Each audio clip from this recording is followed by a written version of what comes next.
지난 주에 이어서 11번째 감독이 해야 할 일 이 주제에 와 있습니다. 그래서 오늘을 되도록이면 나머지 내용들이 지난번에 얘기했던 거라고 중복되는 내용들도 있고 해서 이제 이 내용들을 오늘은 교회에 관한 이야기를 가능하면 끝내도록 하는 방향으로 하겠습니다. 그래서 다 일일이 다 읽으면 못 끝내는데요. 뭐 너무 명확하고 쉬운 이야기들은 그냥 이렇게 내용을 설명하는 걸로 하고 하겠습니다. 교회가 세워집니다. 세워지는 것은 일단 가장 먼저는 예수님께서 내 교회를 세우시겠다고 하셨던 것은 어쨌든 그 우주적인 교회를 얘기하는 것이죠. 눈에 보이지 않는 교회를 이야기하는 것입니다. 그래서 여러분들을 그 눈에 보이지 않는 교회를 집어넣는 일은 여러분들이 손가락 하나 까딱하고 할 일이 아무것도 없어요. 그냥 예수님께서 하시는 거예요. 여러분들이 믿습니다 하고 구원에 참여하면 여러분들은 그냥 자동적으로 예수 그리스도 안에 그 교회 안에 속하게 됩니다. 그러면 교회 안에 속해서 여러분들이 주님을 위해서 내가 교회 생활을 해야 되겠다 하는 것은 영적인 교회하고 여러분들이 어떻게 해야 될 것과는 아무 상관이 없습니다. 그건 여러분들이 영적인 교회를 17페이지에 해당합니다. 그 프린터물에 17페이지 쪽으로 가시면 됩니다. 감독이 해야 할 11번째 거. 그래서 영적인 교회에 관해서 여러분들이 뭘 내가 해야 되겠다. 영적인 교회를 위해서 내가 하나님을 뭘 도와드려야 되겠다. 이런 건 여러분들이 뭐 하나도 할 게 없어요.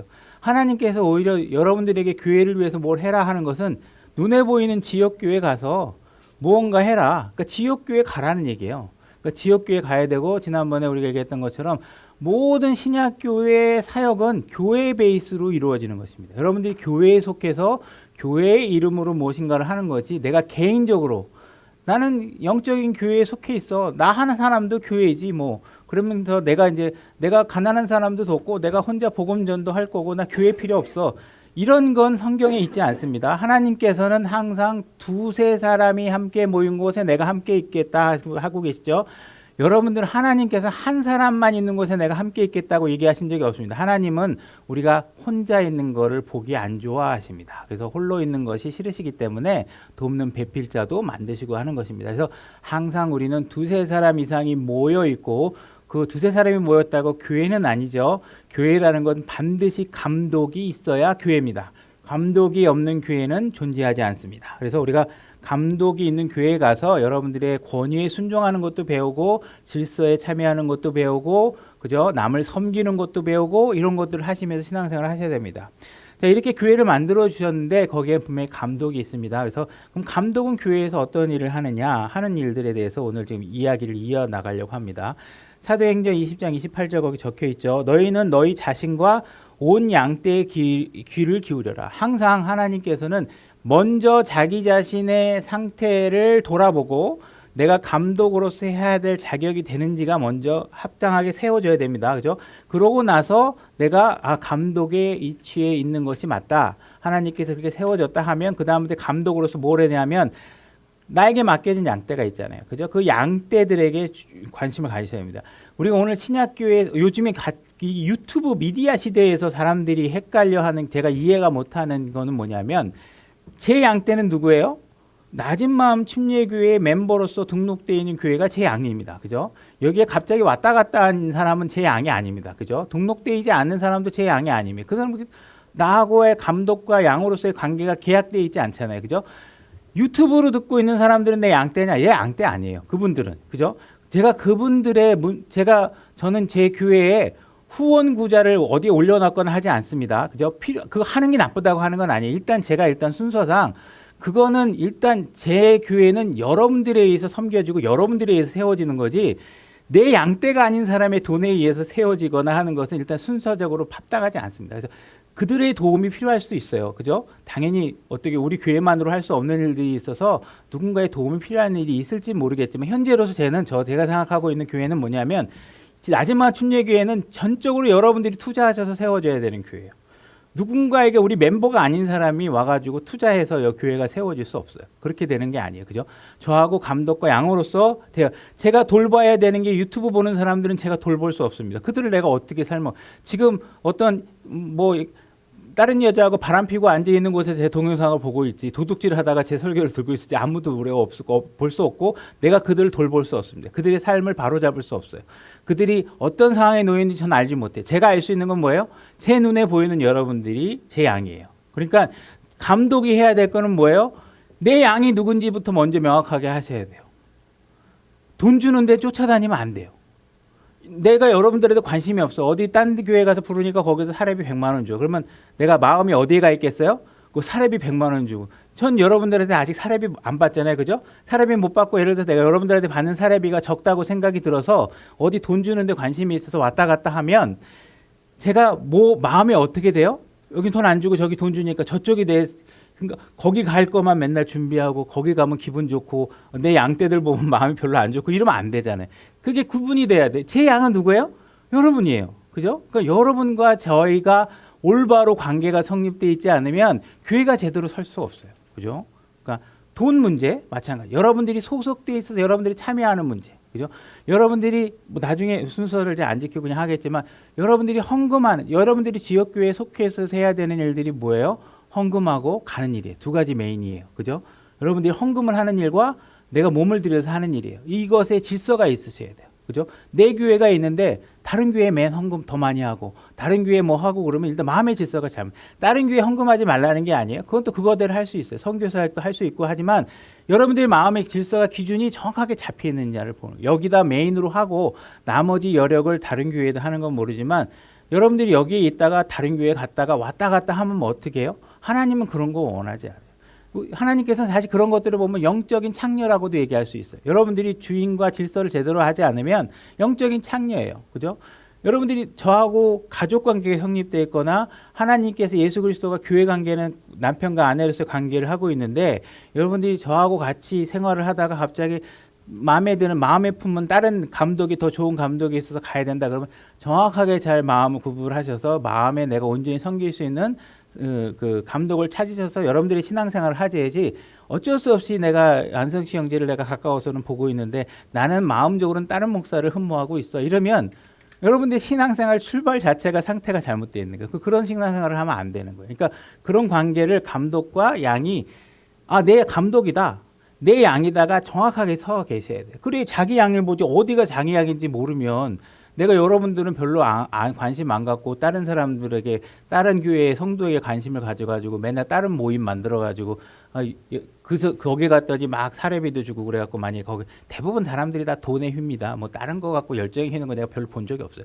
그런데 가가지고 관심을 갖고 이거 하고 그러면 그건 합당하지 않잖아요. 그러니까 자기 양떼를 보셔야 돼요. 성령님께서 너희를 감독으로 삼으사 성령님께서 여러분들을 감독으로 삼는 겁니다. 순서가 나열하더라도 이야기 연속성이나 시간을 줄이기 위해서 제가 하는 거니까 감독을 누가 세우는 것이냐. 우리가 감독을 세울 때 사람들이 마치 이런 거 생각하잖아요. 어느 목사가 손을 딱 얹어놓고 이 사람을 내가 감독으로 세우겠습니다. 손 얹어놓고 안수기도 해야 이 사람이 목사다. 그죠? 목사가 되기 위해서는 안수받아야 된다. 그런데 신약성경 어디에도 안수받아서 목사가 세워진 거 없습니다. 여기 성경에 뭐라 그랬어요? 성령님께서 감독을 세우십니다. 그죠? 성령님께서 감독을 만드는 거예요. 성령님께서 감독을 그 당시에도 다 성령님께서 감독을 만드신 거예요. 그럼 지금도 누가 만들어야 돼요? 성령님께서 세워야 돼요. 그러면 지금 어떻게 성령님께서 세워놓은 거 아니 성령님이 그렇게 초대교회처럼 하는 거 아닌데 그런 거 어떻게 아느냐? 성령님이 지금 어디에 계십니까? 여러분들 안에 계시잖아요. 그러면 여러분들이 봤을 때 검증하시잖아요. 그죠? 여기에 제가 세워진 것도 마찬가지고 누군가가 제가 설교하는 거를 받고 제가 교회 생활하는 걸 지켜봤을 거 아니에요. 그랬더니 저 형제 세워도 될 것 같은데 하는 사람들이 생겼었고 그 사람들이 저 사람을 세워보자 해서 했는데 그 과정에서 하나님께서 그게 세운 것이 맞다라고 드러나면 성령님께 세운 거예요. 근데 여러분들이 성령님이 세울 수 있다. 다시 말해 내가 보지도 않고 검증도 안 됐는데 아무나 갖다 감독으로 세웠다. 그러면 이거 성령님께서 세운 거 아니에요. 그죠? 그러니까 뭔가 그들이 과정을 통해서 그의 삶을 통해서 감독으로 될 수 있다라는 사실들이 드러나면 그 사람을 세워서 감독으로 세우면 되는 거예요. 그게 성령님에 의해서 세워지는 방법이에요. 그러니까 내가 여기 있는 한 형제를 집어서 내가 손에 안수를 하고 세웠으면 이게 중요하면 누가 세운 거예요? 성령님이 세운 게 아니고 누가 세운 거예요? 안성식이라는 사람이 세우면 안 돼요.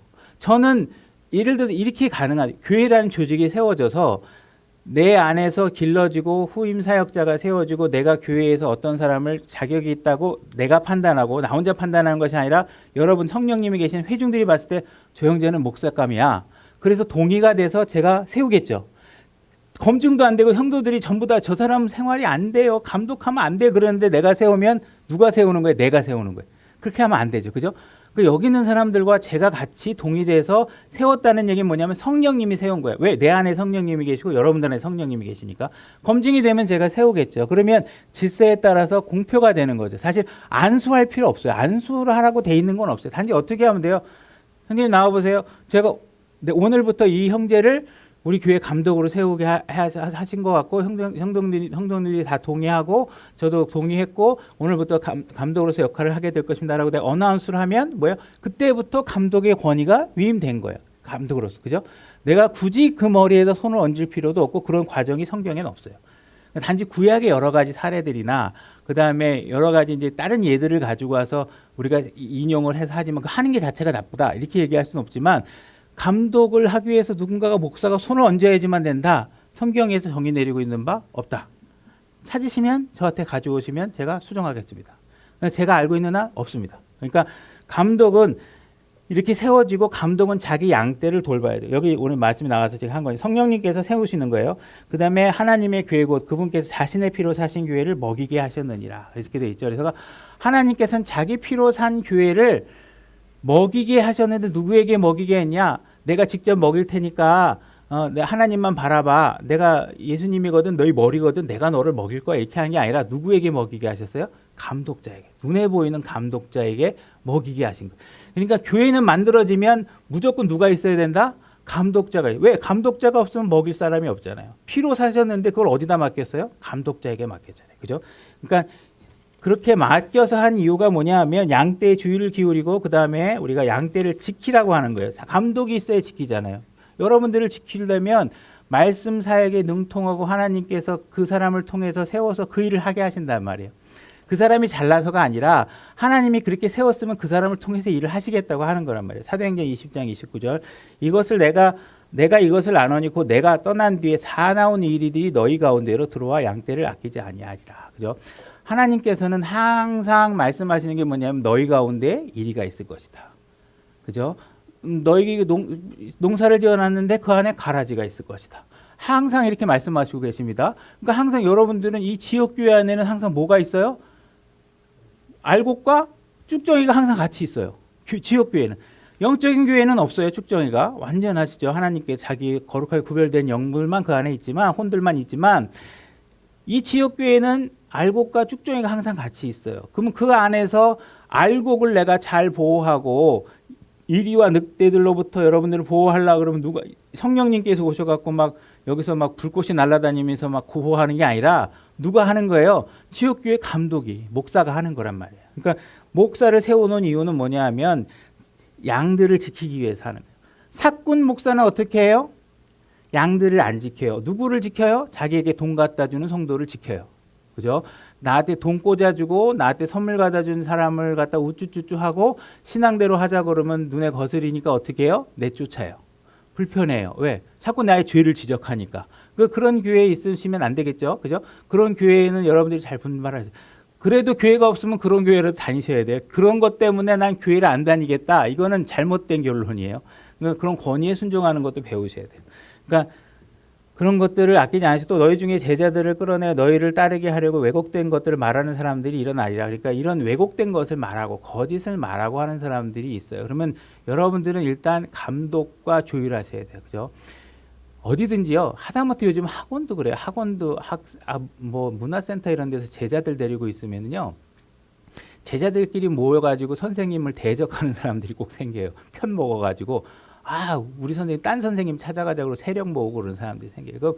그거 나쁜 버릇입니다. 일단 그런 것들은 조직 안에 있으면 조직 안에 순종하거나 내가 나오거나 둘 중에 하나를 질서 있게 따르시는 게 맞아요. 거기서 무리를 모아가지고 사역자하고 대적하거나 이것은 교회뿐만 아니라 어딜 가서도 마찬가지예요. 그런 식의 행동을 하게 되면 본인에게 별로 좋지 않습니다. 그래서 그런 지역교회 감독이 그런 사람들을 잘 구별해내죠. 교회는 일단 감독이 있으면 그런 거 얘기 못하도록 누군가 이런 교리를 얘기하는데 맞아요? 안 맞아요? 감독하고 얘기해서 감독이 그 사이트 안에 눈의 범위 안에 들어올 수 있게 해서 그 맞다 안 맞다 조심해라 그건 맞는 거다 저 형제 괜찮다 뭐 등등의 여러분들이 건면을 해서 여러분들의 신앙생활이 다져지도록 하는 일을 감독이 하는 거예요.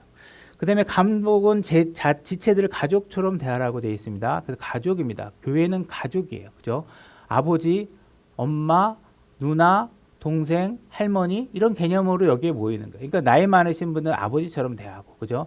감독은 아버지 집안의 가장이라고 대하셔야 돼요. 여러분들이 신앙생활하면서 우리 아버지 마음에 안 들어 나 딴 집에 가서 살 거야. 그리고 집안을 막 옮겨 다닐 수 없잖아요. 그러니까 여러분들이 집안이 잘 정해지면 크게 문제 없는 한 여러분들이 잘 정하신 다음에는 조금 마음에 안 들어도 권위에 순종하는 식으로 하셔야 돼요. 그러나 말씀이 잘못되거나 진리가 왜곡되면 그런 것들이 고민하셔야죠. 그래서 잘 고민하시는데 결론을 그러니까 난 교회를 안 다닐 거야. 혼자 할 거야. 이런 식으로 결론을 내시면 안 된다는 거예요. 디모데전서 4장 16절 내 자신과 교리에 주의를 기울이고 그것들 가운데 거하라. 내가 이것을 행함으로 내 자신과 네 말을 듣는 자를 구원하리라. 그죠? 일단 항상 성경은 말하고 있는 것 자신을 먼저 얘기합니다. 여자들에게 얘기할 때도 항상 나이 든 사람이 젊은 사람에게 권면할 때는 먼저 자신을 돌보라고 얘기합니다. 그죠? 내가 젊은 사람을 꾸짖으려고 하는데 젊은 사람이 봤을 때 그래도 존경할 만한 뭔가 구석이 있어야지 나는 막 개차반으로 생각을 하면서 젊은 자녀들한테 가서 남편한테 잘해 막 이렇게 얘기할 수 없잖아요. 그러니까 이런 것들을 잘 하시려면 내가 먼저 돈을 보이셔야 돼요. 목사들도 마찬가지인 거예요. 내가 먼저 교리에 주의를 기울여서 그것들 가운데 거하고 내가 이것을 행해야 된다는 거예요. 그러고 나서 내 말들을 듣는 자들을 그래야 내 말을 듣는 자를 구원하리라. 그러니까 내가 먼저 본을 보이셔야 되는 겁니다.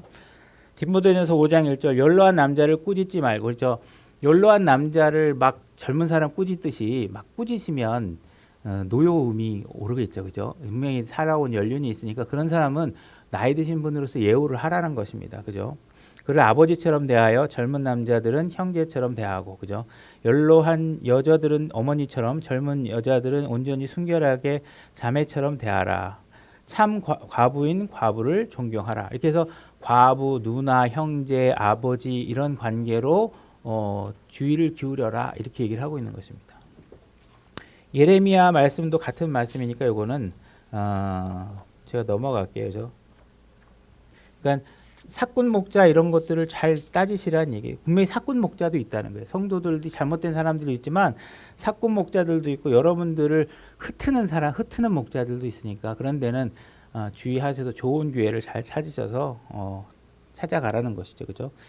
선한 목자가 되어야 한다. 요한복음 10장 11절 말씀 있는 대로 할게요. 나는 선한 목자니라. 선한 목자는 양들을 위해 자기 생명을 주거니와 12절 목자가 아닌 사꾼 곧 양들이 아닌 것이 자기 것이 아닌 자는 이리가 오는 곳을 보면 양들을 버리고 도망가나니 이리가 이것들을 붙잡아 가지고 또 양들을 해치느니라. 그러니까 어쨌든 양떼를 잘 보호해야 된다. 이리는 분명히 와가지고 다른 양떼들을 해치기 때문에 그 일을 막는 일을 목사가 해야 되는 거예요. 그렇죠? 그 다음에 성경을 가르쳐야 됩니다. 성경을 가르치는 일을 하는 것은 제일 중요한 역할 중에 하나죠. 일단 말씀을 공급하는 일이니까. 디모데후서 4장 1절 제가 읽겠습니다. 그러므로 내가 하나님 앞과 주 예수 그리스도 앞에서 곧 친히 나타나실 때에 자신의 왕국에서 산 자와 죽은 자를 심판하실 분 앞에서 내게 명하노니 말씀을 선포하라. 때에 맞든지 맞지 아니하든지 긴급히 하라. 모든 오래 참음과 교리로 책망하고 꾸짖고 권면하라. 그죠? 성경의 말씀을 가지고 골고루 가르쳐야 됩니다. 그래서 저도 골고루 가르치려고 노력은 해요. 어쨌든 근데 제가 능력의 한계가 있어서 저도 뭐 떠듬떠듬 해가면서 하여튼간 왔다가 시편도 구약도 좀 하고 신약도 좀 하고 계시록도 하고 뭐 이렇게 전부 다 하려고 하고 노력하고 있는 것은 뭐냐면 하나님의 명령이 그런 것이기 때문에 그렇습니다. 그죠? 계속 로마서만 할 수도 없는 거고, 그죠? 그렇게 해가지고 균형이 안 맞으면 안 되니까.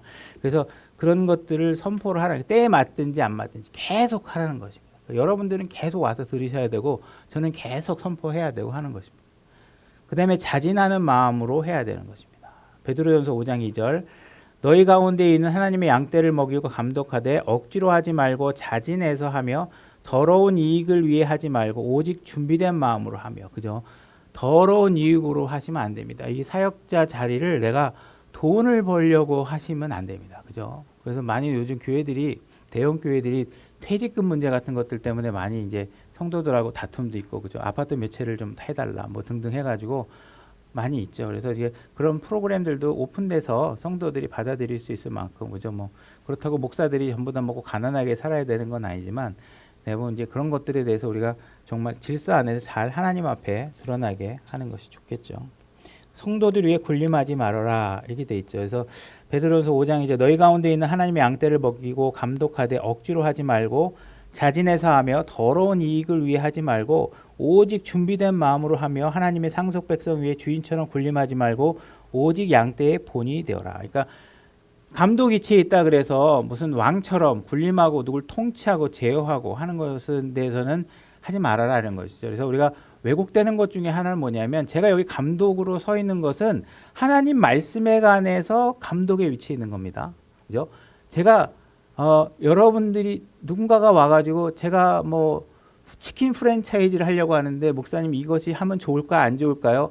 저 모릅니다. 그런 거. 저는 말씀의 사역자지 여러분들의 비즈니스 컨설턴트 하는 사람이 아니에요. 그러니까 마치 여러분들이 사역자에게 뭔가 물어보면 뭐 부채도사처럼 기도해봤더니 하나님이 어저께 기도해봤더니 좋대 해 이렇게 하는 거 아닙니다. 이거 국거리 하는 게 아니에요. 그러니까 여러분들의 부부 생활에 관해서 뭐 상담을 하고 싶다. 예를 들어 성경에 주어진 말씀의 원칙에 따라서 여러분들이 제시는 하지만, 가정의 문제는 일단은 각 가정에 가장의 책임이 있는 것입니다. 남자가 그 가정을 어떻게 통제하는지 책임이 있는 것이고, 여러분들의 가정의 컨설턴트라든지 이런 심리적인 문제가 있다면 그거에 전문 또 선생님을 찾아가서 상담하는 것도 유익하겠죠. 그러나 항상 말씀의 기준이 먼저입니다. 말씀을 통해서 먼저 만나시고 조력을 받을 게 있으면 또 조력도 받고, 또 때로는 어떤 사람은 약물 치료가 필요한 사람들이 있잖아요. 정신과 문제에 관해서도 그런 것들도 필요하면 그쪽에서 받을 수 있는 거지만, 목사님한테 뭐 와가지고 안수기도 받아서 뭐 이렇게 막 정신병 고쳐야 되겠다 그러고 막 이렇게 무당 섬기듯이 목사를 취급하시면 안 됩니다. 그거 아니에요. 그러니까 물론 영적인 것으로 여러분들이 먹이고 영적인 것으로 여러분들이 가이드를 하고 여러분들의 삶을 하는 것이지만, 내가 모든 영역에 뭐 이 여자랑 결혼할까요? 저 여자랑 결혼할까요? 그거 어떻게 알아요? 내가 그 사람을 사귀어본 것도 아니고. 뭐 그러면 뭐 어떻게 내가 사귀어보고 얘기해줄게 이럴 수 있는 건 아니잖아요. 농담이지만. 그러니까 그런 영역을 잘 구분하셔서 여러분들이 목사의 위치를 잘 포지셔닝을 잘 하셔야 된다. 여러분들 영역을 너무 확대하면 목사를 우상화시키는 일이 벌어지는 거예요. 그죠? 그 다음에 사람 가운데 높여지는 것, 가증한 것을 주의해라. 누가복음 16장 15절 말씀이죠. 그분께서 그들에게 이르되 너희는 사람들 앞에서 너희 자신을 의롭게 만드는 자들이나 너희 마음을 하나님께서 아시나니 사람들 가운데서 높이 평가받는 것은 하나님 보시기에 가증한 것이니라. 그래서 우리가 뭐 필요한 예를 들어서 우리가 형제들 간에서 고마움을 표현하고 감사 표현하고 뭐 이런 기본적인 것들도 당연히 또 필요하지만, 이것이 지나쳐서 사람을 높여서 막 우리 목사님 대단하세요 막 이렇게 가지고 사람을 높이는 일을 하게 되면 안 된다. 당연히 아시겠죠. 그래서 우리가 그걸 제가 보강학에서 설명하기 신명기에 보게 되면 그 우상의 목록이 나오죠. 16절 보면 너희가 스스로 부패하여 너희를 위해 새긴 우상 곧 어떤 형상의 모습이든지 하면서 우상의 목록이 나타내는데, 첫 번째 나타내는 게 뭐냐면 남자나 여자의 모습이든지 이러면서 사람의 형상을 우상의 목록 중에 첫 번째로 기술하고 있습니다. 오늘 비즈니스 사업의 모든 것들의 총망라가 뭐냐면 사람을 우상화시키는 것으로 비즈니스 산업, 엔터테인먼트 산업이 사람 우상화하는 것입니다. 뭐 BTS 이런 것들 다 우리하고 똑같은 사람인데 신비주의의 매스컴의 영향에 따라서 그들을 굉장히 우상화시키죠. 그래서 우리는 아이돌 이렇게 하면, 이게 아이돌이라는 게 우상이라는 영어 단어입니다. 근데 우리는 아이라는 우리나라 말과 이 합성이 돼서 마치 어린아이의 스타들을 아이돌이라고 하는데, 영어로 얘기하면 우상을 섬기는 거예요. 그러니까 아이돌을 만들어서 우상을 섬기는 게 우리는 가장 잘하는 게 사람을 우상화시키는 일을 잘해요. 그러니까 교회 안에서도 그런 실수가 자꾸 벌어지는데 뭐냐면 교회 목사를 자꾸 우상화시킨다는 거예요. 하나님을 보셔야지 목사를 보면 안 되죠. 그러니까 하나님께서는 목사에게 어떤 대우를 해라 하는 기준이 있어요. 그거 이상으로 하시면 안 돼. 그거만큼은 하셔야 되겠죠. 예를 들어서 2배만큼 존경해라. 그러면 여러분들의 마음속에서 왜 존경하는 마음이 있어야 훈계도 하고 가르치기도 하고 바로잡지, 너나 나나 똑같은데 네가 뭔 잔소리야 이렇게 얘기하면 안 되잖아요. 그러니까 감독 위치에 세워놨다는 건 그 위치를 하나님께서 확보해 주신 거니까 여러분들의 마음에 저분이 이야기하는 건 하나님의 말씀을 통해서 나에게 훈계하는 거구나 하는 것으로 받아들일 만큼의 존경한 마음이 있어야 된다는 것이죠. 그죠? 그래서 하는 거고, 그 다음에 이제 거기 뒤에 보면 우리가 구원 설교를 교회에서 자꾸 하는 거에 대해서 어떻게 생각하냐. 예를 들어서 우리 뭐 구원파 그런 얘기를 하면 거긴 너무 구원만 얘기한다 이런 얘기를 하잖아요. 그래서 제가 이제 이거 여기는 제 개인적인 생각이 좀 섞여 있어요. 그러니까 한번 들어보시고 여러분들이 분별하셔서 받아들이세요. 제가 이제 용어를 따지면 구원 설교라는 게 있고요. 복음 설교라는 게 있을 수 있다. 이렇게 보는 거예요. 제가 여러분들이 이미 다 구원받았는데 매번 구원으로 초청하는 설교를 하는 건 뭐 전혀 안 할 수는 없죠. 왜냐하면 해야 되는 이유가 있다면 우리 교회 안에 새로 방문하신 분이 있거나 아니면 아직 구원받았지 못했는데 구원받았다고 착각한 사람들도 있을 수 있겠죠. 그러니까 1년에 뭐 한두 번 정도 필요하면 아니면 손님이 왔을 때 필요하다면 구원 설교를 할 수 있어요. 그죠? 그러니까는 그거 외에 매일 뭐 구원받아야 됩니다. 구원받아야 됩니다. 이렇게 얘기하면 이미 구원받은 사람한테 뭘 자꾸 구원받으라 그래요. 그렇게 할 수는 없겠죠. 근데 복음 설교는 조금 달라요. 복음 설교는 뭐냐면 우리가 시작도 복음이고 여러분들의 믿음의 최종 정착지도 복음이고 여러분들이 받은 모든 것도 복음 안에 다 들어있단 말이에요. 그러니까 여러분들이 복음을 이해하는 일이 중요해요. 그죠? 그러니까 복음 안에서 무슨 일이 일어났느냐. 예수님이 죽으시고 묻히시고 부활하셨다. 그죠? 이게 우리 신앙생활의 총체적인 거란 말이에요. 여러분들은 일단 그리스도 안에 들어오면 여러분들의 육신이 죽어야 돼요. 죽잖아요. 그죠? 그 다음에 여러분들이 묻히셨잖아요. 묻히셨으면 어떻게 해요? 깨어나면 안 돼요. 여러분의 육신은 그냥 죽은 상태로 있어야 돼요. 근데 자꾸 육신이 무덤에서 깨어나와서 육신이 뭔가 하려고 하면 안 된단 말이에요. 그 다음에 여러분들의 부활은 여러분들이 영적인 상태는 새로운 생명은 여러분들이 구원받자마자 주어졌지만 여러분들의 몸적인 부활은 나중에 휴거 때 일어나는 것이죠. 그죠? 그때까지는 여러분들이 육신을 그냥 죽이고 있으셔야 되는 거예요. 그러니까 이 복음이 주는 메시지가 굉장히 중요하니까 이 복음을 통해서 복음의 메시지를 통해서 내가 구원받은 게 뭔가 이거 시작이니까 간단한 거야. 시작이니까 별거 없을 거야. 아니라 복음 안에 다 있는 거예요. 여러분들 모든 메시지가 복음 안에 다 있고 복음 여러분 구원받을 때 하나님께서 다 주신 거예요. 그러니까 이 복음에 대한 메시지를 강화하기 위해서 설교에 여러 번 등장하는 건 분명히 있을 수 있고 이것은 구원받은 사람도 자주 들으시고 아셔야 돼요. 복음에 대한 메시지는. 그렇지만 여러분들이 구원 초청을 하는 막 이런 구원을 받게 만들기 위한 메시지 설교는 비례상 너무 지나치게 맨날 구원받은 사람 보고 계속 구원받게 해라 뭐 이런 얘기 하는 것은 좀 균형이 안 맞기 때문에 균형감 있게 구약부터 계시록까지 여러분들이 영양이 골고루 비타민 B, 비타민 D 영양소들이 잘 공급될 수 있도록 감독이 해줘야 되는 것이다. 근데 한 지역교회에 속해야 된다. 아까 제가 하던 얘기와 맥락이 같은 것이지만 여러분들이 한 지역교회를 잘 섬기셔야 돼요. 내가 교회가 막 인터넷에 있는 저 교회도 내 교회고 여기 내가 다니는 교회도 교회고 전에 다니던 교회도 내 교회고 막 이렇게 혼란하시면 안 돼요. 내 마음의 질서는 항상 한 군데 잘 하셔야 된다. 왜 한 지역교회에 그럼 속해야 되느냐? 은사들을 여러분들이 사용하시려면 한 지역교회에 있어야 돼요. 읽지 않을게요. 내용은 뭐냐 하면 이거예요. 여러분들이 한 지역교회에 같이 있어요. 아, 저 사람은 설교에 은사가 있네. 가르치는 은사가 있네. 이걸 알려면 어떻게 하셔야 돼요? 한 지역교회에서 같이 생활하셔야 그 은사가 드러나요. 저 형제 찬양의 은사가 있네. 저 형제 찬양팀 하면 좋을 것 같은데 찬양으로 아름다운 목소리로 주님께 영광. 하나님은 찬양 듣기를 좋아하시잖아요. 그죠? 여리고서 뭐 어떤 전쟁할 때 찬양팀을 앞에 세우고 막 아름다운 찬양을 하시면서 전쟁을 하시잖아요. 그러니까 야 우리 교회에서도 예배를 시작하기 전에 아름다운 곡제의 찬양을 하나님께 드리자. 우리가 듣는 게 아니고 하나님께. 그러니까 잘 아름다운 목소리를 들으셔야죠. 그죠? 그러니까 하나님께 드릴 때는 은사가 있는 사람이 하셔야 돼요. 근데 음치인데 나는 이거 드릴까 막 우기고 하는 건 그냥 자기 극복이지 하나님 영광이 아니까 여러분들이 은사와 이런 자기 극복 문제를 잘 아셔야 돼요. 그러니까 내가 하나님께서 준 은사가 있으면 그걸 잘 하셔야지 남이 하는 거 흉내내고 싶어가지고 나도 할 거야. 그래서 제가 지난번에도 얘기했죠.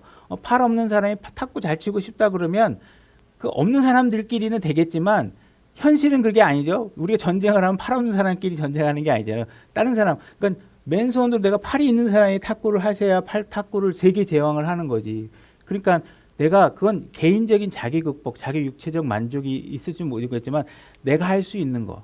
팔이 없으면 다리가 있다면 다리로 할 수 있는 거. 다리가 없다면 내가 뭐 그러면 팔의 기능이 아니라 그림을 그리는 걸 하든지 찬양을 하든지 뭐 암송을 하든지, 그러니까 내가 할 수 있는 것으로 하나님께 드리는 것이지 자기 극복 문제와 하나님께 은사를 드리는 문제를 믹싱해서 혼합하시면 안 돼요. 그래서 그런 것들을 잘 구분하셔서 은사들이 드러나겠죠. 그러면 그 드러난 은사들을 가지고 하나님께 하려면 갑자기 여기 앉아갖고 저 내일부터 성가대 할게요. 그러면 들어본 적도 없는 사람이 와가지고 하겠다 그러면 말이 안 되잖아요. 그죠? 그럼 하시고 그 사람이 앞에 쓰려면 어떻게 해요? 그 사람이 구원받았는지도 검증이 돼야 되고 이렇게 해야 되니까 한 지역교회를 섬기셔야 된다는 거예요. 그죠?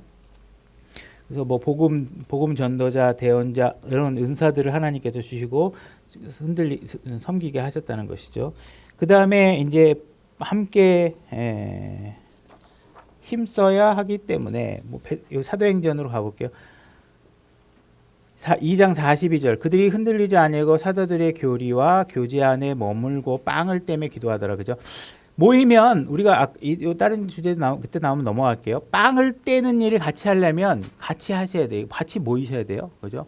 빵을 뗀다는 이유가 뭐가 있냐면 우리 빵을 뗀다는 건 이렇게 빵이 한 덩어리잖아요. 원래는 거기서 우리가 떼잖아요. 그죠? 그러니까 한 지체라는 몸은 하나인데 여러 지체도 되어 있죠. 그거를 하는 거예요. 그러니까 우리가 빵이 하나가 나오면 그걸 손으로 부셔서 먹으면서 우리가 한 지체다. 우리가 한 빵에서 우리가 떼어 먹었다 하는 의미가 있는 거예요. 그러니까 그런 걸 하려면 모이셔야 돼요. 근데 어떤 분들은 요즘 비대면 교회니까 만찬을 줌으로 해서 이제 영상통신으로 해서 각자 자기가 빵하고 떡을 이제 빵하고 잔화를 준비해 가지고 영상으로 이렇게 하는데 그냥 주에 만찬을 한다는 의미는 있지만 원래 의미는 하나님께서 하시는 건 뭐예요? 빵을 떼라고 한 거니까 말씀대로 하는 게 제일 안전하겠죠. 굳이 그 뭐 영상으로 굳이 떼게 되면 뭐 하는 취지는 이해해요. 근데 원래 하나님께 주신 명령에 따라 모여서 떼는 거는 아니니까 우리가 한 지역 교회에 섬기고 있어야 오셔서 한 빵을 떼시는 거예요. 그죠? 그러니까 그렇게 아시면 되고 그 다음에 46절로 넘어갈까요? 날마다 한 마음이 되어 성전에 거하고 집에서 집으로 돌아가며 빵을 떼며 단일한 마음으로 즐겁게 자기들의 음식을 먹고 우리가 이제 초대교회처럼 매일같이 모일 수는 없겠죠. 왜냐하면 이 초대교회 당시에는 워낙 핍박이 많고 예수 그리스도를 믿으면 직장에서도 진짜 쫓겨나고 어디 가서 제대로 일도 못하고 하는 상황에서 사람들이 모이잖아요. 그래서 사도들이 가장 초대교회 당시에 힘썼던 게 뭐냐면 먹이는 일을 많이 하셨어요. 왜냐하면 그들이 일할 수가 없는 거예요. 막 어디 가서 예수님 믿는다 그러면 이래서 지금 구약의 교리를 믿고 있는 사람들이 가득 찬 교회에서 예수 그리스도를 메시아라고 하는 사람들이 막 모여 있으면 어떻게 해요? 그냥 죽이거나 핍박의 대상이 되니까 그들은 그들끼리 모여 있으니 어떻게 해요? 누군가가 경제적으로 있는 사람들이 재산을 모아서 하죠. 그럼 과도기적으로 하는 거예요. 그러니까 그 당시에 모여서 있기 때문에 오늘날도 무슨 뭐 재산 다 내놓고 함께 모여야 되는데 이건 일치되진 않아요. 그건 일치되지 않고 만약에 그런 상황이 벌어지면 자생적으로 생길 수 있겠죠. 이렇게 뭐 보니까 기독교 믿는다고 전부 다 막 국가에서 핍박하고 그러면 산에 들어가서 어디선가 모여야 되고 누군가가 이제 경제적인 있는 사람이 그런 사람들을 지원해 신앙이 유지되게 하는 일이 벌어질지 모르겠지만 어쨌든 그런 일들은 아마 안 벌어질 거예요. 안 벌어질 거라고 생각하는데 하여튼 그건 뭐 제 생각으로 되는 건 아니니까 어쨌든 그런 상황이 벌어지지 못하기 전에는 매일같이 모였고 우리는 매일같이 모이지는 않지만 어떻게 해요? 일주일에 한 번 이상 그죠? 수요일, 목요일 뭐 필요하다 그러면 몇 번씩 우리가 모여서 할 수는 있겠죠. 그래서 모이는 일에 대해서 계속 이야기를 하고 있는 것이에요. 그 다음에 한 지역 교회에 속하지 않으면 같은 것을 말하고 생각하고 판단할 수 없다. 그죠? 여러분들이 한 감독 아래 배우고 하셔야 일관된 일치된 교리를 가지고 하겠죠. 성경에서 우리가 변화될 수 없는 교리도 있지만 하나님께서는 지역 자치 감독에게 예를 들어서 권한을 줘서 자치적으로 할 수 있는 것들이 있어요. 예를 들어서 예배 순서 같은 경우에 우리는 예배 다 드리고 찬양하겠다. 뭐 그거 성경에 없어요. 정하라고. 근데 우리는 그렇게 할 수도 있겠죠. 그러면 우리가 그냥 같은 질서 안에서 섬기려면 한 지역교회에서 해야 그냥 같은 질서 안에서 우리가 섬길 수 있어요. 그 자치권 안에서. 그죠? 우리는 점심에 우리는 뭐 빵을 먹든 뭐 밥을 먹든 국수를 먹든 뭐 이런 것들은 자치권 안에서 재정적인 것이 허락되는 범위 내에서 그 지역에서 쉽게 공급할 수 있는 음식 재료를 가지고 할 수 있다면 교회 감독의 질서 아래서 이렇게 하는 거죠. 근데 막 와가지고 우리 교회는 짜장면 주는데 여기는 왜 국수만 줘? 막 이런 거 갖고 막 서로 불필요한 이야기를 하게 되면 질서가 잘 안 잡히겠죠. 그러니까 이런 것들을 같은 것들을 판단하고 같은 질서 안에 제일 중요한 건 교리겠죠. 교리에 관해서 감독들마다 살짝 다른 이야기를 할 수 있잖아요. 그리고 또 구원과는 상관없지만 계비론이라든지 이런 것들은 안 받아들이는 사람이 있잖아요. 그러니까 안 받아들였다고 구원받는 거하고 지장이 있느냐? 아무 상관없어요.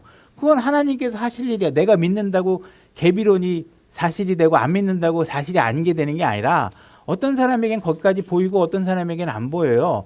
그러면 그건 용납하셔야 되잖아요. 그러면 그런 것들을 한 지역 우리 교회 목사님은 이렇게 얘기하셔. 그리고 그 지역 질서 안에 동화돼서 같이 있는 것이죠. 그래서 이런 것들 질서를 잡으려면 한 지역 교회 안에 있어야 되고, 그 다음에 책망하고 뭐 이런 걸 하려 그러면 교회 안에 있어야 책망할 거리가 드러나고 바로잡고 할 수 있잖아요. 그리고 와가지고 어떤 음행하는 사람이 있다. 그러면 우리가 권면을 해보겠지만 많이 이런 것들이 실질적으로 들어가면 일단 징계를 하지 않을 수가 없을 거 아니에요. 그죠? 그런 것들을 너무나 노골적으로 잘못 알고 있다. 그러면 그런 일들을 징계하고 뭔가 하나님을 섬긴다고 하면서 우상을 섬기고 사람을 위한다고 하면서 윤리적 도덕적으로는 올바른 일인데 하나님이 원하지 않는 거. 우리가 얘기했지만 예수님 죽으러 가시겠다는데 말리는 제자의 마음이 얼마나 갸륵해요. 근데 예수님은 그런 말리는 베드로를 사탄이라고 그러잖아요. 그러니까 우리는 하나님께서 하시고자 하는 일을 막는 일을 사탄이라고 하는 거예요. 그러니까 자기가 생각해서 난 도덕적으로 굉장히 좋은 생각인데 감독이 하지 말라고 하면 그 왜 하는지, 그런 것들 교회에서 퍼뜨리면 안 된다든지, 그죠? 뭐 제가 맨날 반복적인 뭐 사모 이런 거, 사회적으로 보면 얼마나 좋아요. 목사 부인을 사모라고 부르고, 아우 사모님, 목사님 부인, 우리 목사님 부인이세요, 막 이렇게 호칭이 중요한 게 아니라 우리 목사님 부인이세요 그러면서 목사님 부인을 막 따로 다른 자매와 다르게 높인다든지, 그러면 하나님께서 하라는 일이 아니지. 높이면 안 되잖아요, 사람. 그럼 그거는 예수님이 거기서 계셨으면 뭐라 그래요? 사탄아 물러가라, 이렇게 할 수 있는 얘기들이잖아요. 그러니까 이런 일들에 관해서는 하지 말아라고 감독이 규범을 주려 그러면 한 지역 교회 안에 있어야 잘못된 행위들을 보고, 그런 거 다 사모라고 안 부르고 자매라고 다 교제하고 있는데 굳이 제가 거기에 강점을 둘 필요가 없잖아요. 그죠? 그럼 내가 다른 것에 관점이겠죠. 뭔가 잘못하고 있는 부분을. 그죠? 그러니까 이런 부분에 관해서 한 지역 교회에 있어야 감독과 양떼가 서로 돌보는 일들이 이렇게 벌어질 수 있다는 거예요. 그 다음에 한 지역 교회에 속해야 자신의 능력에 맞게 교회에 세워질 수 있다. 그죠? 그래서 하나님께서 나에게는 안성시 경제에게는 50명 정도의 양떼가 너에게 맞다. 아니면 어떤 안성시 경제에게는 한 100명 정도까지 가능하겠다. 뭐 등등의 그런 역량에 맞춰서, 그죠? 그다음에 어떤 사람들은 뭐 한 200명 이상 교회 꼭 다니는 것 같다. 어떤 사람은 그거보다는 한 50명, 100명 사이에서 가족처럼 지내는 교회 생활을 하고 싶다.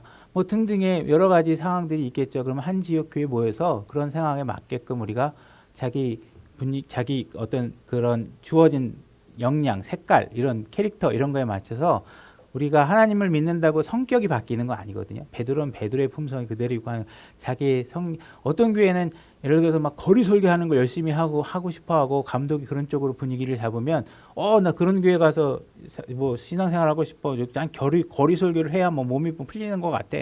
뭐 이러면 또 그런 데 가서 할 수도 있겠죠. 뭐 저는 좀 그런 데 수줍음을 많이 타고 또 그런 거에 대해서 좀 잘 못하는 약한 면이 있어서 여러분들한테 그런 분위기를 종료하지는 않지만, 그런 것도 하시는 분들에게는 또 그런 성격이 맞는 데는 거기 가시는 게 좋겠죠. 그러나 또 다르게 차분하게 성격이 또 달라서 그런 다른 사람들이라면 그 성격이나 능력, 그다음에 뭐 그런 것들을 봐가지고 저 형제를 세울 때도 그 형제가 이 찬양팀 이끌었으면 좋겠다. 저 주일학교 맡기면 좋겠는데, 아니면 오전 예배 설교시키는 게 좋겠는데, 능력을 봐서 한 번도 경험 없는 사람을 갑자기 막 그 대회에 갑자기 세워가지고 막 후두루두 떨다 내려오면 이제 막 징크스가 생기잖아요. 제가 그런 걸 경험을 해봐가지고 하여튼 중학교 때인데 막 갑자기 나보고 대표 기도를 시켰는데 막 볼이 떨려가지고 한참 고민했더니 그 다음부터 기도만 시키면 막 그때 징크스가 살아나요. 그래서 앞에 나가서 뭐 하고 그러고 하도 겁이 많은데, 그러니까 영역에 맞춰서 저 같은 경우도 하나님께서 잘 다스려서 여기까지 왔지.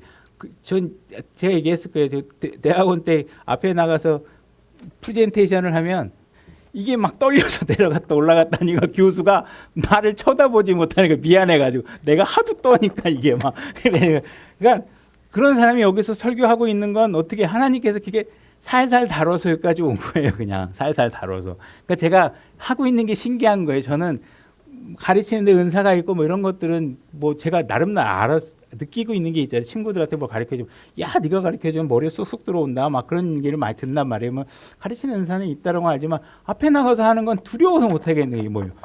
이거 뭐 근데 그런 것들이 하나님께서 세우시잖아요. 하셔서. 그러니까 이 것들이 보면 같은 지역교회에서 저 사람이 역량에 맞게 잘 하나씩 처음에 주일학교 시키고 그다음에 또 되니까 그다음에 또 예를 들어서 중학교 고등학생 시키다가 대학생도 한번 맡겨봤다가 어른 예배 오전에도 맡겨 이렇게 훈련하는 거죠. 이런 얘기를 시키려면 같은 지역교회 안에 있어야 그 역량에 맞춰서 시킬 수 있잖아요. 그죠? 그다음에 지역교회 감독과 어려움을 이겨나갈 수 있기 때문이다. 뭐 같은 얘기니까 넘어갈게요. 그다음에 한 지역교회에 속해 한 감독의 권위 아래 있을 수 있다.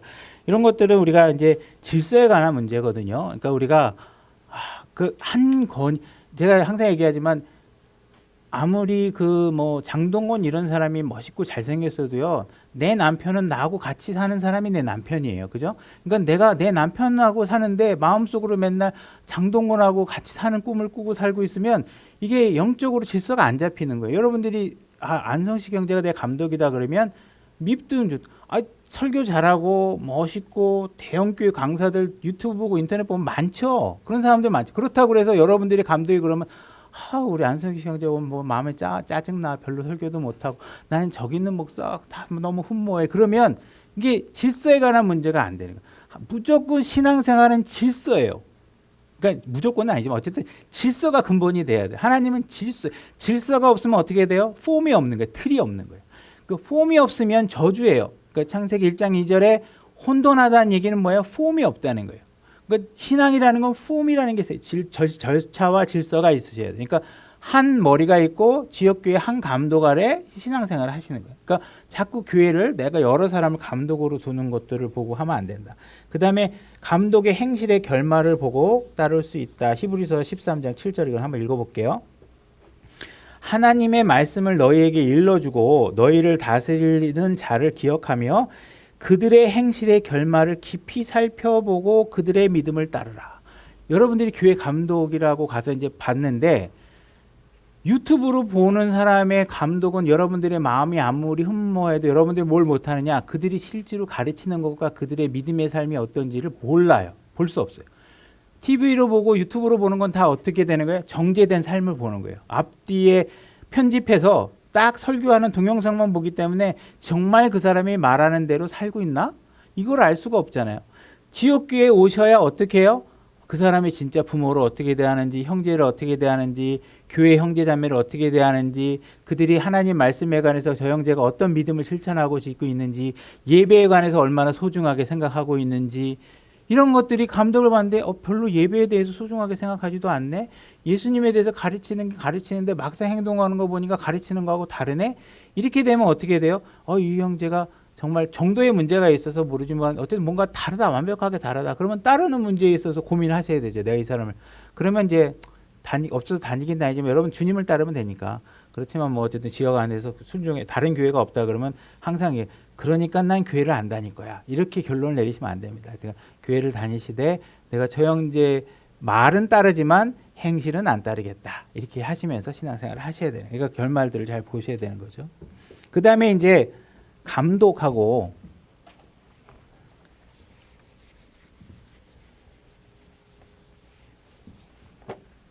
우리가 이제 감독,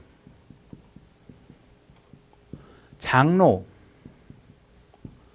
목사 이 세 가지 용어가 이제 혼연돼서 쓰고 있죠. 성경에 나와 있는 거는 이 두 가지 용어가 성경에 기록되어 있습니다. 목사라는 말은 있는데 이게 이제 패스터죠. 패스터라는 말이 있는데 패스터 앤드 티처인가? 티처. 패스터 앤 티처라는 것에 성경에서는 목사 겸 교사 이렇게는 있어요. 그런데 목사 이렇게 하나만으로 쓰여 있는 건 없어요. 그죠? 그러니까 목사 겸 교사든지 요거는 은사로서만 되어 있어요. 은사로서 기프트. 요거는 오피스 직분, 오피스 직분의 직무에 관해서 어떤 역할에 관해서 얘기하는 거. 이거는 은사에 관해서 얘기할 때 있어요. 근데 우리가 이제 이거 오늘 어떻게 설명이 될지 모르겠지만 오피스로서는 감독과 장로 이 성경에 근거하지 않고 우리가 그냥 목사 겸 교사니까 목사 해가지고 여기 패스터 스승사자 써가지고 이 목자가 이건가? 스승사자 이렇게 했더니 이렇게 되는 거 스승사를 가르치고 다스린다, 패스터한다 이런 의미로서의 목사를 쓰고 있다면 요 은사로서의 호칭을 가져다 쓰는 거예요. 그죠?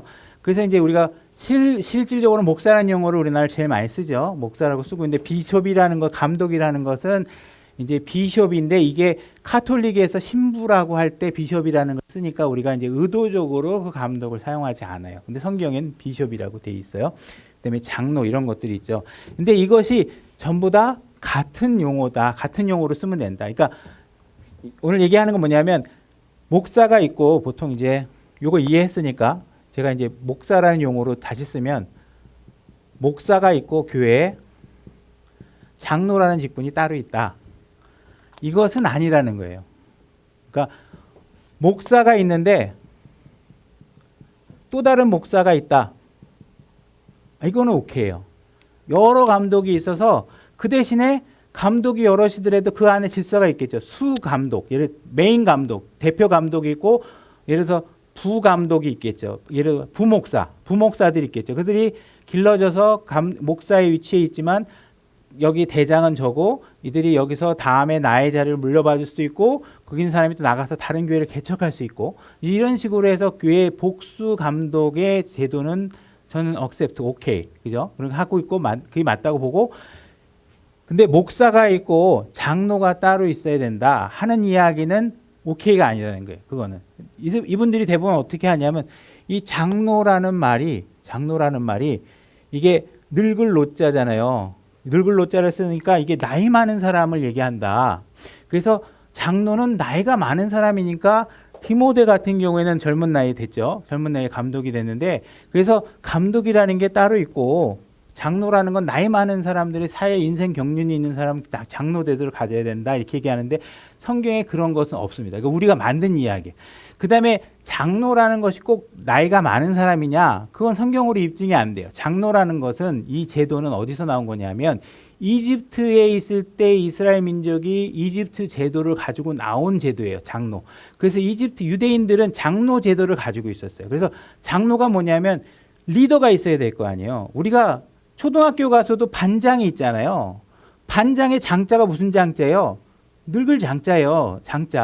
장이잖아요. 늙을 사람이잖아요. 그러니까 반장이라고 하는 것이라 그래서 꼭 나이 많은 사람이 아니라 어떤 모임에 대표하는 사람을 장로로 사용하신 거예요. 장로로. 그러니까 이게 장로라는 것은 꼭 나이 많은 사람만 있는 것이 아니다. 그래서 이제 그 내용을 기준으로 설명을 듣고 이제 우리가 감독의 자격에 대해서 얘기하는 걸 한번 볼게요. 디모데전서 3장 1절.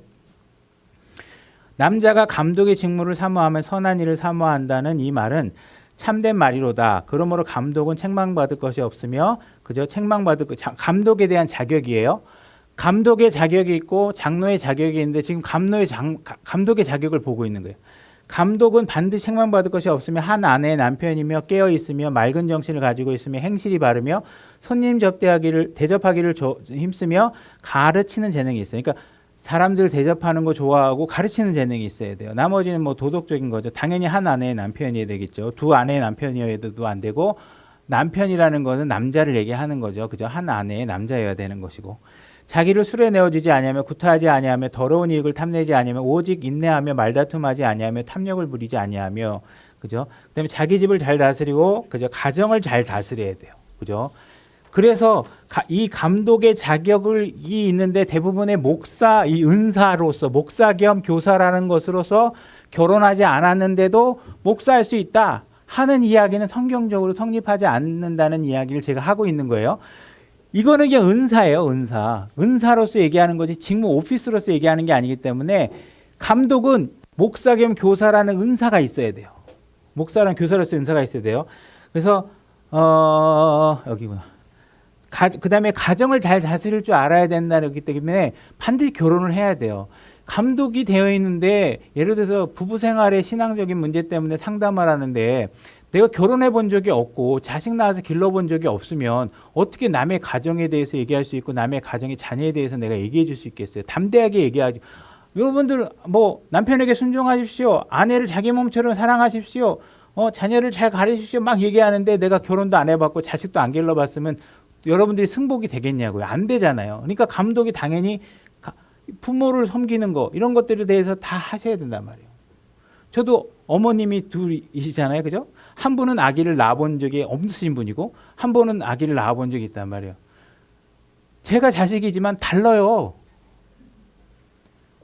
저분은요 나를 엄청 생각하세요. 정말 사랑하세요. 이분은 표현 안 해요. 근데 제 마음은 뭐예요? 여기가 편하고 이분은 형식으로 대하게 된다면 왜 내가 실수하면 얼마나 속상하게 하겠어요. 예를 들어서 내가 함부로 말하면 저 자식이 내 뱃속으로 안 나왔다고 저놈이 나를 싫어하네.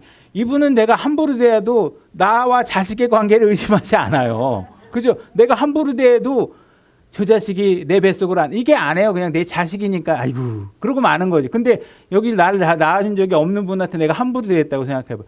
그러니까 제가 어떻게 형식적으로는 이분에게 최선을 다해.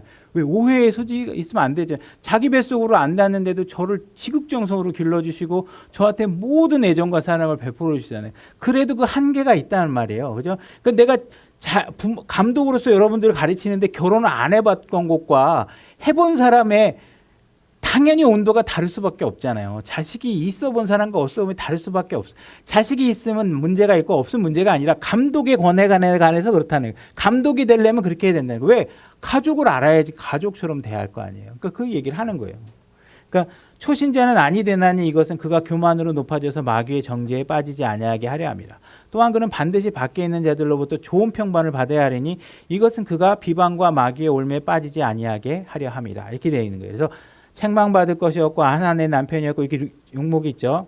시간 관계상 알겠지만 읽은 내용 그대로예요. 그 다음에 집사의 자격이 있어요. 그러니까 집사의 자격에 대해서는 넘어갈게요. 그 다음에 디모데전서 1장 5절로 가볼게요. 디모데전서 1장 5 장로의 자격. 장로의 자격을 얘기해요. 이제 장로의 자격. 아까 그 페이지하고 앞뒤로 있어서 금방 못 보겠구나. 제가 볼게요. 그런 까닭으로 내가 너를 크레테에 남겨두었나니 지금 디도를 크레테 섬에다가 남겨뒀어요. 크레테 섬은 하여튼간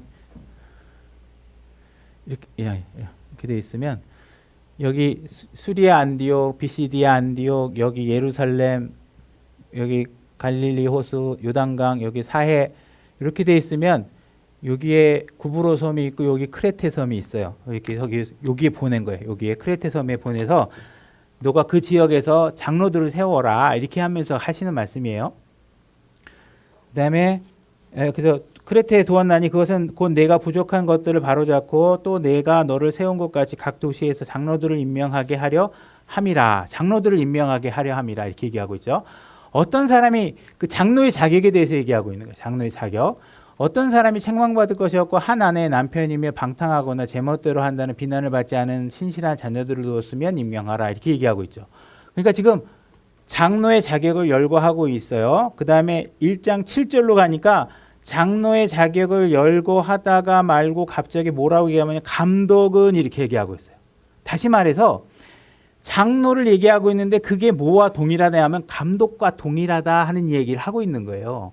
감독은 하나님의 청지기로서 쭉 설명해요. 그래서 감독은 어떤 재료가 있어야 되는지 쭉 설명하는데 다시 말해서 앞에 디도서 1장 5절부터 6절하고 장로에 대해서 얘기한 거죠. 그 다음에 7절부터 쭉 해가지고 뭐 11절까지 그 다음에 7절부터 11절까지 감독은 이렇게 하면서 여긴 장로에 대해서 다 감독은 하면서 해요. 아까 감독은 하면서 읽으면서 책망받으셨고 쭉 아까 리스트 했잖아요. 그죠? 이 리스트한 내용이 이 묶음 전체 안에 다 들어가 있어요. 제 얘기 이해하세요? 장로와 감독의 자격을 다 합치면 아까 우리가 디모데전서에 얘기했던 그 뒤에 보면 29페이지에 보면 책망받을 것이 없고 한 아내의 남편이고 맑은 정신을 가지고 손님 대접하기를 가르치는 재능이 있어야 되고 순례 이 내용이 전부 다 이 뒤에 내용이 있는 거예요. 32페이지 보면 되겠네. 32페이지에 보니까 책망받을 것이 없으며 이거 아까 그 리스트거든요. 아까 제가 앞에 페이지에 그 책망받을 것이 없으며 그러니까 디도서 6절에 있고 한 아내의 남편이어야 되는 거 6절에 있고 맑은 정신을 가지고 될 것은 8절에 있고 손님 대접을 할 것은 8절에 있고 가르치는 재는 9절에 있고 순례 주지 말고 이렇게 7절부터 11절까지 내용 이게 다 합치면 아까 디모데 전서에서 감독의 자격의 내용과 동일하게 포함되어 있는 내용이란 말이에요. 그러니까 다시 말해서 장로가 곧 감독이라는 얘기를 하고 있는 거예요. 장로가 따로 있고 감독이 따로 있으면 장로의 자격이 따로 하나 있어야 되고 감독의 자격이 따로 하나 있어야 되잖아요. 그게 아니고 두 가지 다 합친 거가 디모데전서의 감독 자격과 동일하더라. 그러니까 감독과 장로는 동일한 사람이다 하는 얘기를 알 수 있는 거예요. 제 설명이 이해되세요? 네. 됐어요. 힘드네. 마음은 막 굴뚝 같은데 지금 어떻게? 그죠? 그러니까 제가 이제 여기에서 이제 제 생각을 더하면 이렇다는 거예요. 제 생각을 더하면 장로라는 제도는 이집트 땅에서 배워왔어요. 이집트 땅에서 배워 갖고 와서 장로라는 제도가 유대인의 경륜에서 유대인의 경륜 동안에 장로라는 호칭이 쓰여졌어요. 그죠? 이제 신약 교회가 시작되고 성경도 그리스어고 그죠? 그다음에 이방인의 경륜이 쓰여지니까 장로라는 호칭인 원래 그 뿌리가 어디에 유대인의 베이스잖아요. 그러니까 이방인들에게 용어가 전해지면서 이방인이 사용하고 있는 그리스어의 용어가 필요하셨을 거 아니에요. 그것이 바로 비숍이라는 거예요. 비숍. 그래서 하나님께서 유대인들의 교회가 세워질 당시 사도행전에서는 장로와 감독이라는 호칭이 혼용되다가 서신서로 가면서 어떻게 해야 돼요? 하나님께서 감독은 이렇게 하시면서 교회에는 감독과 집사와 성도가 있어야 된다 하면서 이 이방인의 경륜에 맞는 용어로 고정된다는 것으로 제가 이해하고 있는 거예요. 그러니까 요거는 제 부연적인 설명이에요. 성경에 내가 조각들을 봤을 때 이것이 맞다. 그러니까 지금은 장로라는 것이 굳이 가지고서 신약교회에서 나이 많은 사람들을 장로로 세워야 되겠다. 감독과 별개로 이건 성경적인 근거는 없다. 제 생각은 성경이 그렇게 얘기하고 있다. 이렇게 얘기를 하는 거예요. 그다음에 교회가 환난을 통과하지 않는다. 그러니까 우리가 교회가 환난을 통과한다는 얘기는 뭐냐면 우리가 휴거가 일어나고 여기 7년 환난이 벌어진단 말이에요. 그러니까 여기 딱 올라가고 여기 있는 사람들이 환난을 통과한다 이렇게 얘기하면서 이게 교회가 환난을 통과한다 이런 주장을 한단 말이에요. 근데 이거는 이 교회가 뭔지를 잘 몰라서 하는 얘기예요. 왜? 이 교회는 누구가 있는 거냐 하면 십자가 사건 이후에 예수님을 믿었던 사람들, 그래서 죽었던 사람들이 다 뭐예요? 이 교회예요. 그러면 교회가 들려 올라갈 때는 어떻게 하냐면 이 모든 사람들이 죽었던 사람이 먼저 올라가고 여기 살아있던 사람이 이 교회가 전부 다 그리스도의 심판서로 올라가요. 그러면 교회가 환난을 통과하려면 어떻게 돼요? 여기 있는 사람이 죽었던 사람들이 다 깨어나가지고 여기 환난을 통과해야 교회가 통과한다고 말할 수 있는 거예요. 근데 그렇게 될 수 있어요, 없어요? 안 돼요. 여기 살던 사람만 통과한다는 얘기를 가지고 교회가 환난을 통과한다고 얘기한단 말이에요. 그거는 마치 살아있던 교회의 일부분이 환난을 통과한다. 아주 코딱지만큼 지금 2000년대에 살아있는 사람들 이미 이 앞에 엄청난 믿음의 사람들은 다 무시하고 그러니까 교회가 환난을 통과한다는 얘기는 말이 안 되는 얘기다 하는 이야기를 말씀드려요. 그러니까 여러분들 누가 교회가 환난을 통과한다 그러면 이런 이론적 백업을 여러분들이 갖고 있으면 흔들리지 않잖아요. 자꾸 여러분들 적그리스도가 나타납니다. 그래서 여러분들 아무 상관없어요. 여러분들이 어떻게 하나님이 여러분들 남기고 다 불러가요? 아니잖아요. 그러니까 이런 거에 대해서 이해하셔야 된단 말이에요. 그 다음에 42페이지 잠깐. 제가 이거 개인적으로 이제 부연 설명을 좀 무슨 다른 책에 있는 게 아니고 제가 한 건데 교회는 자립이 필요하다 이렇게 얘기했어요. 그죠? 제가 아까 오전에도 얘기했지만 교회가 일단 낮은 마음 침례교회가 생겨지면 처음에 걸음마 할 때는 다른 모교회든 파송교회든 누군가의 지원을 받을 수 있어요. 그렇지만 결국은 교회는 자립할 수 있어야 돼요. 자립할 뿐만 아니라 우리가 다른 누군가를 도와줄 수 있는 입장이 되셔야 돼요. 신앙도 마찬가지고 여러분들이 도움을 받을 수 있는 것은 아주 어쩔 수 없는 경우 하나님께서 과부나다든지 아니면 장애를 갖고 일을 못한다든지 이런 사람들에게 도움을 받으라고 되어 있지 다른 사람들 예를 들어서 정상적인 생활을 하고 있는데 여러분들이 남한테 도움받는 신앙생활을 하는 거는 그리스도인들이 자꾸 거짓 신앙을 하는 거나 마찬가지. 자립이 되셔야 돼요. 교회도 마찬가지예요. 그래서 교회가 자립이 돼서 그 다음에 만약에 이게 자립이 계속 안 된다. 그러면 이제 심각하게 고민을 해봐야 돼요. 교회의 존폐 문제도 생각해봐야 되고 그런 것들도 생각해봐야 돼요. 그러니까 교회가 자꾸 뭐 20년, 30년, 10년, 20년, 30년 자립이 안 된다. 그러면 이제 자립이 되는 방향으로 수정을 하든, 그죠? 아니면 뭔가 이거 하나님의 섭리가 아닌가 보다 하고 접던 두 가지를 하셔야 되지 않은가 이런 생각을 해요. 그래서 교회는 실질적으로 자립을 해서 교회의 헌금을 모아서 미자립 교회를 도와주던 아니면 경제적으로 어려운 사람을 도와주던 하나님 쪽에서 우리가 자립을 목적으로 해서 우리가 교회가 세워지는 것이 맞다. 이렇게 그래야 그들이 교회에 선교 헌금도 하고 남도 후원도 하고 선교하는 사람도 돕기도 하지 계속 도움을 받는 신앙생활만 계속해서는 말이 안 되겠죠. 그래서 안수 얘기도 아까 했고 그 다음에 두 배나 존경하라 45페이지 하는 것은 honor 45페이지요.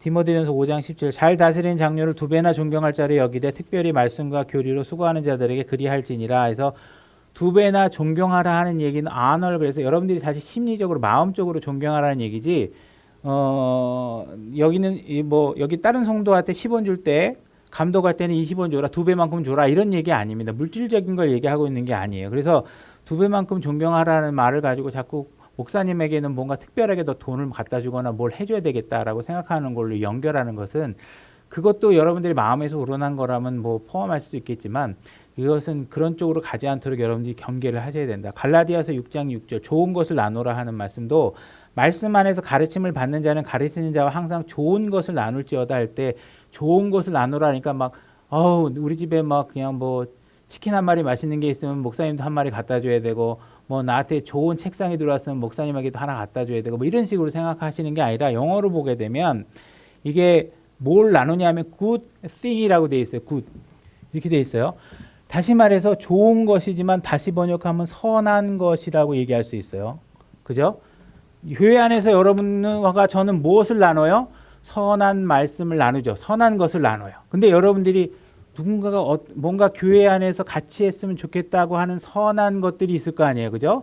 그런 것이 있으면 감독과 더불어 이 좋은 일인데 우리 같이 해보는 게 어떨까요? 이렇게 얘기할 수 있어요. 그러니까 이 선한 것에 물질도 포함될 수 있겠지만 일단 기본적인 것 자체는 하나님이 선하시다 하는 일들에 관한 이야기를 우리가 이게 하고 있는 거예요. 그러니까 감독과 무슨 교회 세워가지고 목사하고 무슨 뭐 물건 나누는 얘기 할 이유가 없잖아요. 그러니까 이거는 선한 것을 같이 나눠라. 좋은 가르침을 받는 자와 가르치는 자가 뭘 가르치냐 하면 선한 것을 가르칩니다. 여러분들이 선한 일에 철저히 준비되도록 가르치잖아요. 그죠? 그러니까 여러분과 저희가 나눌 수 있는 건 뭐냐면 선한 것을 나누는 거예요. 그것이 물질을 얘기하는 게 아니란 말이에요. 하나님의 선한 일에 관한 것들이란 말이에요. 그러니까 이런 것들을 그렇게 하셔야 되는데 어떤 분 설교를 들으니까 나도 옛날에 이렇게 생각했지만 감독이 되고 나니까 이게 물건 나누라는 얘기인 것 같다 이렇게 얘기하시는 분이 계시는데 모르겠어요. 아직 제가 맛을 못 봐서 그런지 좀 확실하게 거부하고 싶은데 갖다 주는 사람도 없고 제가 아직 맛을 못 봐서